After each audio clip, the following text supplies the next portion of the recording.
The process and the collaboration, the sort of the how, and importantly the why we did this book. But I'm going to start with a reading, and I should give you a little backstory. This book is set in a kind of a reimagined version of Portland, Oregon, contemporary, present-day Portland, Oregon, in which the 5,000-acre forest park that's in the middle of the city is called the impassable wilderness to the people who live there, and nobody goes inside. There's rumors and myths of people going in, and suggestions that they have never come out.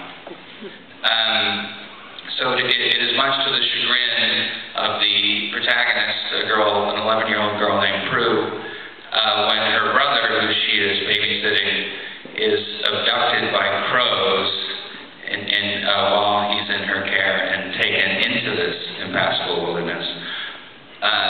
But being a strong and independent thinker, she knows that she must go in after him.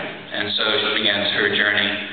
She meets up with a school friend named Curtis, and soon after their journey, after they first cross over the boundary into this impassable wilderness they come across a band of coyote soldiers in Napoleonic-era uniform.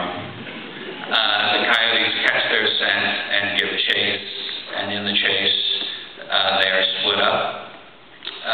Curtis is captured by the coyotes, but Prue manages to find her way to a road where she meets an old sort of clattering mail van, and the mailman named Richard picks her up and agrees to give her a ride to part of this world called Southwood, where the center of government is, and he hopes that the government there will be able to help her find her brother. That's a lot to take in, a lot of exposition, but the scene begins. We're going to start with Prue, and Prue is making her way into Southwood, whereas Curtis has gone to the warren of the coyotes and met the dowager governess, a kind of an exiled queen who has amassed this army of coyotes. So we'll start there. The first broken rays of dawn were filtering up through the trees when the mail van came to a halt at a massive stone wall. A towering pair of wooden doors provided a gateway through the wall, and a carved placard reading North Gate was affixed to the keystone. Prue rubbed sleep from her eyes, exhausted after their night-long drive, and looked out the window at the imposing wall as it stretched in either direction away from the road until it was swallowed by distant trees. A soft haze dusted the vegetation of the forest floor. The green was cast in a crystalline shimmer by the early morning's remaining dew. A few birds sang. Richard stuffed his third cigar of the night into the overflowing ashtray and waved at the two armed guards who stood on either side of the doors. They walked over to the van window and peered through the glass. When they saw Prue, their eyes widened, and Richard rolled the window down. "An outsider," he explained wearily. "I'm bringing her to the governor-regent." "We had heard," said one of the guards, an older man. His gray-whiskered beard protruded between the chin straps of a tin helmet that closely resembled an overturned dinner plate. "We caught word from the avians. You can go through." The other guard was younger and appeared more aghast by Prue's presence in the van. As the oaken doors of the gate were slowly heaved open and Richard drove beneath the wide stone arch, Prue caught a glimpse through the side view mirror of the younger guard standing stone still in the middle of the road watching the van. The look made her uncomfortable. She felt overly scrutinized, like some strange insect under a magnifying glass. Prue returned her attention to the road in front of the van as it widened on the ground beyond the gate. "Southwood," said Richard, "home at last." The forest here had a completely different aspect from the wild scrub and crooked looming trees of Wildwood. Wildwood is sort of the middle section of this new country she discovered. Prue began to see odd structures appearing in the woods along the road, what appeared to be modest houses and buildings. Some stood dramatically apart from the trees, built of rough stone and brick, while some seemed to grow from the trees themselves, shingled in branches of layers of moss. Others bolted up from the ground like burrows with colorful wooden doors and small porthole-like windows and sprouted crooked tin chimneys that belched wisps of smoke into the arbor eaves. A lattice of walkways and bridges linked the higher boughs of the trees together, and Prue craned her neck upward to see that they led to more houses, shacks, and outbuildings in the tops of the trees. People moved in and out of the buildings and populated the walkways and doorways, but not just people, animals too. Deer and badgers, rabbits and moles walked among the humans in this miraculous world. Other roads appeared and intersected with the long road, arterial roads, side streets and alleys, some paved with flagstones and brick, others covered in gravel and dirt and pockmarked with puddles remaining from the previous night's rain. The long road itself, after a time, became a grand avenue through the trees, and smooth ancient ruts were worn into its paving stones. Lavish residences began to line the road, multi-story townhouses built of pale white granite and deep red brick with graceful porticos and mullioned windows.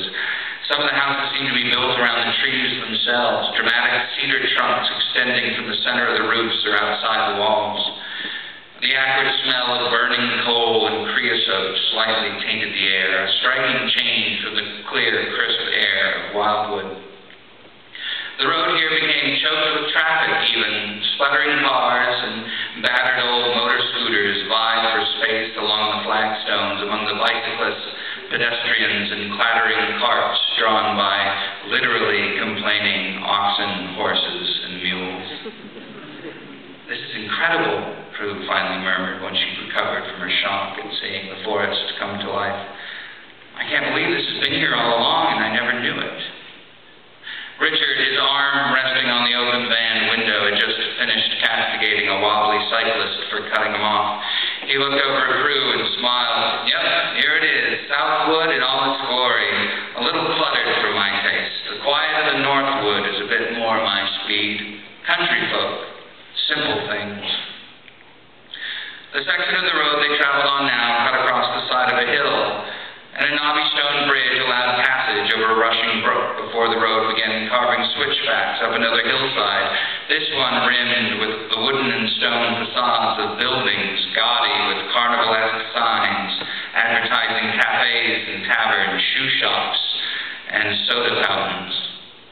The traffic was thickest here, and the van heaved jerkily forward along the steep and busy streets, Richard swearing under his breath every time he was forced to slam on the brakes for a stopped car or passing pedestrian.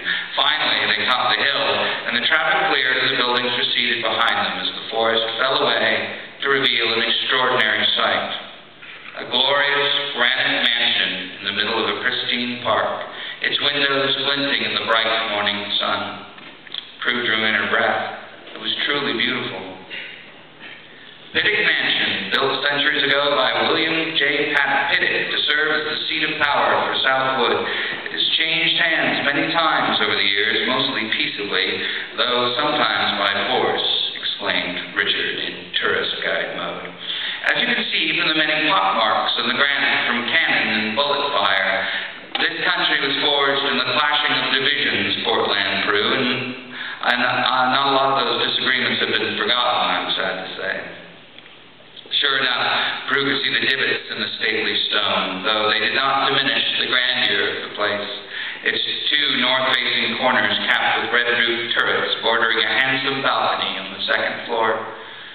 The grounds of the mansion suggested an immaculately tended English garden, hedges and flowering trees, denuded by the season, fanned in symmetric patterns away from the central hub of the mansion, a stark contrast to the cluster and chaos